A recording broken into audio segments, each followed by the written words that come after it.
¿Cuántas veces has oído esa frase de el Madrid no mereció ganar? Que si fue suerte, que si el árbitro o que si fue Courtois. Pero al final, ellos ganaron otra vez. Entonces dime algo, ¿qué vale más en el fútbol?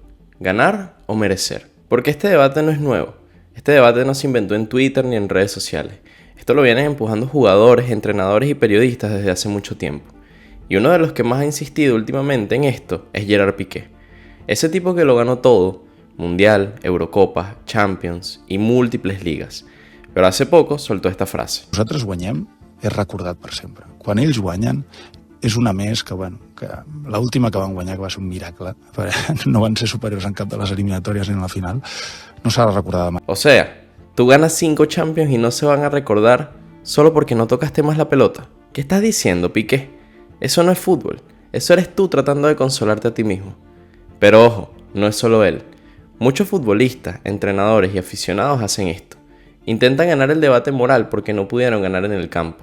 Es su manera de decir, ellos tienen más trofeos, pero nosotros fuimos los que merecíamos ganarlo.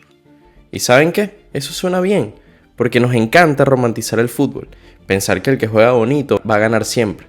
Pero ¿cuántas veces pasa eso de verdad? Porque si el fútbol fuera solo de merecer, el Madrid del 2012 con Mourinho hubiera sido campeón de Champions. El Barça de Guardiola hubiera ganado una que otra Champions más. Y Grecia en 2004 quizás ni siquiera habría ido al torneo. Entonces, ¿qué nos duele más? ¿Que gane el que juega mal? ¿O que pierda el que representa lo que creemos que es el fútbol de verdad? Porque esto no es solo táctica, es ego, es orgullo. Es tratar de reescribir la historia para que te deje a ti mejor parado. Y ahí es donde empieza el verdadero problema. Todos queremos creer que el fútbol es justo, que si juegas mejor, ganas, que si propones, te premian, que si dominas, pasas. Pero entonces llega la realidad, que te da un codazo en la boca y te manda a casa en una tanda de penales. Porque si de verdad el fútbol premiara al que más merece, el Real Madrid, como te dije en 2012, habría sido campeón de Europa. Ese equipo que tenía a Ramos, Xabi Alonso, Özil, Benzema, Di María o Cristiano. Ese equipo que arrasó con la Liga y metió 121 goles, rompiendo así el récord de puntos. Y cuando llegó a las semifinales de la Champions, le tocó el Bayern. 1-2 en la ida y 2-1 en la vuelta. Con esto se fueron a los penales. ¿Y qué pasó? Cristiano falló. Kaká falló. Ramos la mandó al cielo.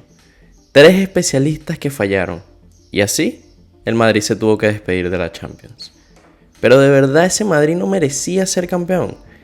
Ese equipo que jugaba al límite, que contragolpeaba como un rayo, que tenía alma, talento y verticalidad. Ese equipo que muchos recuerdan con más cariño que a los que sí ganaron después. Y es aquí donde duele. El fútbol no premia al que emociona, sino al que gana, al que marca ese gol, al que no falla el penal decisivo en esa tanda de penales. Pero no nos gusta aceptar eso, porque el fútbol también es una especie de refugio emocional para la gente. Y cuando el resultado no coincide con lo que sentimos, decimos que fue injusto, que no merecían perder, que eso no era lo correcto. Pero ¿quién dijo que el fútbol tenía que ser correcto? En 1982, Brasil tenía a Sócrates, Zico y Falcao, una sinfonía de fútbol. Jugaron el partido perfecto contra Italia y perdieron. 3 goles de Paolo Rossi. Fue muy cruel, pero injusto, no lo creo. ¿Es que el fútbol es cruel? ¿O es que nosotros creemos que sea justo cuando no lo es? Porque si todo fuera por merecimiento, Grecia no sería campeona de Europa en 2004. O el Chelsea no hubiera ganado la Champions en 2012 metiendo el autobús en el Camp Nou. Y el Inter de Mourinho no eliminaría al Barça con el 13% de posesión en el partido de vuelta en aquel famoso partido en 2010. Y sin embargo, ganaron. No por gustar, no por dominar, no por tocar 45 veces el balón. Ganaron porque entendieron una verdad que muchos no quieren aceptar. En el fútbol, ganar es una habilidad, no una recompensa. Y ahí es donde empieza el choque. Porque cuando el que juega feo gana, nos sentimos traicionados, como si el fútbol le debiera algo al buen gusto. Pero el fútbol no le debe nada a nadie.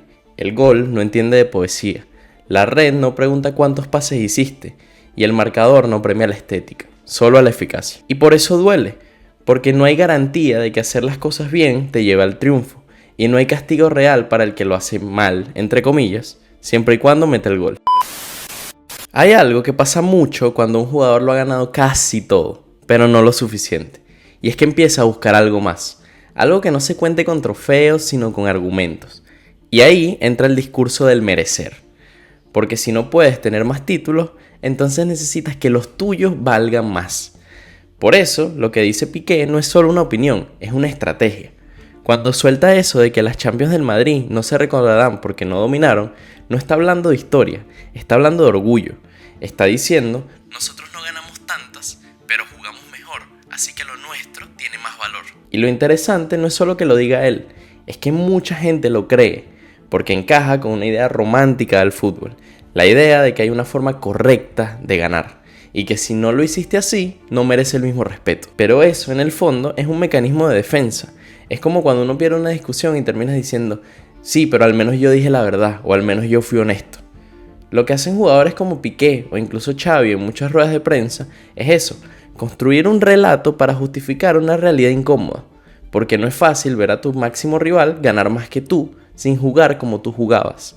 Y mucho menos si crees que tu forma era la buena o la correcta. ¿Y quién los puede culpar? A nadie le gusta sentirse superado por algo que considera inferior. Por eso necesitas cambiar el marco. Y si no puedes decir, ganamos más, entonces dices, nosotros dejamos más huella. Y eso se llama disonancia cognitiva. Es cuando lo que vives no encaja con lo que crees. Y para proteger tu identidad, reinterpretas la historia. Y ojo, no es que mientan. Lo creen de verdad. Porque nadie recuerda sus derrotas como tú recuerdas las tuyas. Para ellos, el Barça de Guardiola no perdió en 2010 ni en 2012. Los robaron. Fue un accidente. Fue que el rival se encerró. O fue que la pelota no quiso entrar. Siempre hay una excusa elegante para justificar lo injustificable. Que el fútbol no premió al mejor. Pero lo que a veces no se dice es que el fútbol tampoco tiene por qué hacerlo. No es una votación, no es una medalla a la mejor actitud. Es un juego que se define por momentos, no por sensaciones. Y es ahí donde entra el sesgo de autoservicio. Cuando ganas, dices que fue por tu talento, tu esfuerzo y tu trabajo. Y cuando pierdes, fue la suerte, el árbitro o el estilo del rival. Es humano, pero es también la razón por la que hay tantos debates vacíos en este deporte. Porque al final nadie quiere aceptar que simplemente otro fue mejor en lo que cuenta, marcar el gol que tú no marcaste. Y sí, a veces el resultado es feo, injusto, incómodo. Pero ese es el resultado. Y eso, en el fútbol, es lo que cuenta. Puedes jugar bonito, puedes emocionar al mundo, pero si no ganas, siempre te va a faltar algo. Algo que no se arregle con likes ni con documentales. Porque en el fútbol, el que entra al museo es el que levanta la copa. Sí, Holanda en el 74 jugaba como los dioses, pero Alemania tiene la estrella en el escudo. Y esa estrella vale más que 1000 elogios. Ahí está el Inter en 2010, criticado, odiado, acusado de antifútbol, pero ganó. En el Camp Nou contra el mejor Barça de la historia. Y esa victoria no se borra, porque el que gana escribe la historia, y el que pierde se va a casa. ¿Y qué hay del Madrid de las 3 Champions seguidas? Que si no jugaban a nada, que si el árbitro, que si Keylor, pero nadie más lo hizo. Nadie más ha ganado 3 Champions seguidas desde que existe este formato. Y por eso, por más excusas que le pongan, ese equipo es una leyenda. Porque el fútbol no es un concurso de belleza, es una competencia. Y en la competencia gana el que termina arriba, no el que gustó más. Ahora, claro que hay excepciones. Brasil del 82, por ejemplo. No ganaron, pero se ganaron el corazón de todos. Pero incluso ellos están incompletos. Siempre se los recuerda como una mezcla de admiración y lamento. Como un ¿qué hubiera pasado si? Y eso es lo que marca la diferencia. Los campeones tienen la certeza.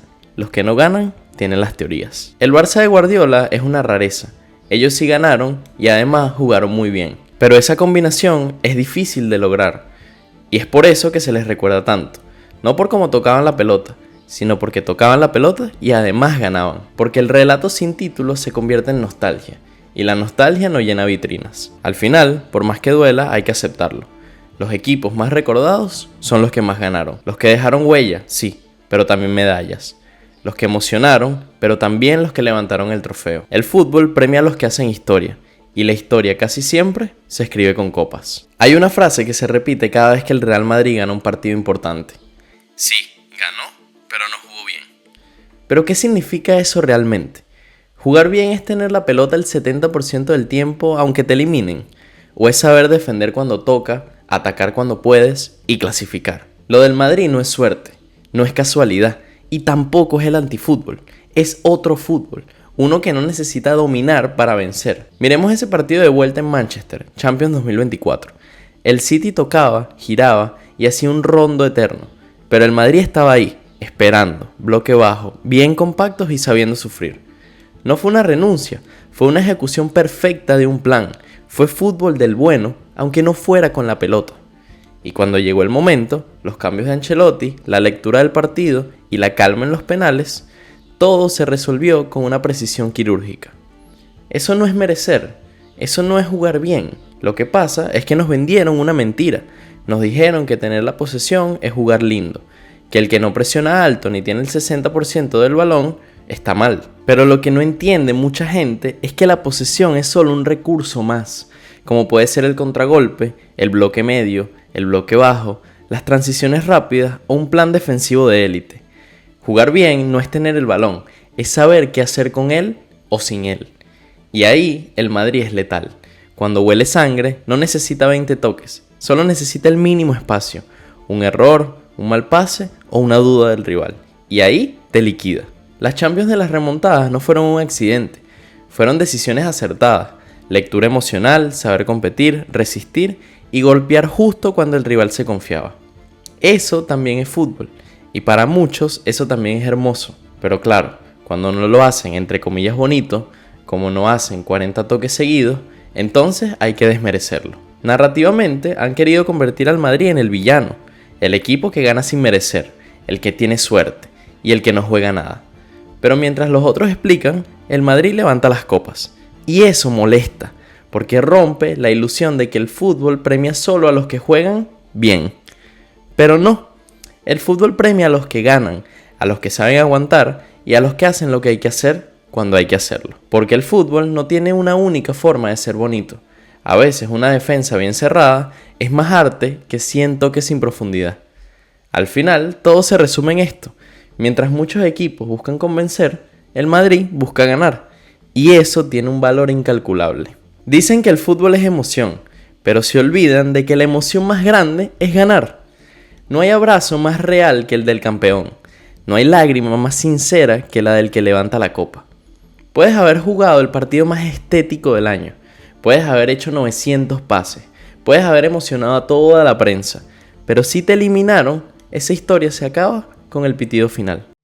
Porque el fútbol no te premia por convencer, te premia por vencer. Y ojo, claro que hay lugar para lo poético. Hay equipos que quedaron en la memoria sin tener los títulos. Holanda del 74, Brasil del 82, o incluso el City de Guardiola antes de que ganara su primera Champions. Todos dejaron una huella, pero nunca más que los que sí la ganaron. La historia se escribe con tinta de campeón. Y esa es la verdad incómoda. Muchos jugadores y técnicos, cuando ya no pueden ganar más, empiezan a construir un discurso para justificar lo que no ganaron. Hablan de merecimiento, de estilo, de filosofía. Y está bien, el relato también forma parte del juego, pero no puede reemplazar a la realidad. Y la realidad son los títulos en la vitrina. Por eso, cuando alguien como Piqué dice que las Champions del Madrid no se recordarán, pero las del Barça sí, no está hablando del fútbol, está hablando desde un lugar incómodo, el de saber que tu rival ganó más que tú. Y eso, en el fondo, le duele, porque ganar no solo te da gloria, te da la última palabra. Y en el fútbol, tener la última palabra es básicamente tenerlo todo. Así que sí, puedes ganar con estilo, puedes aspirar a convencer, emocionar y dominar. Pero si no ganas, todo eso se va quedando atrás. Y lo que permanece, lo que se imprime en los libros de historia, en las camisetas, son las copas. Porque al final del camino, el fútbol no te pregunta cómo jugaste, solo te pregunta si ganaste. Muchas gracias por haber llegado hasta aquí en este video. Espero que te haya gustado mucho, que me dejes tu like, tu comentario aquí abajo con tu opinión, que me encantaría saber qué es más importante para ti, ganar o merecer.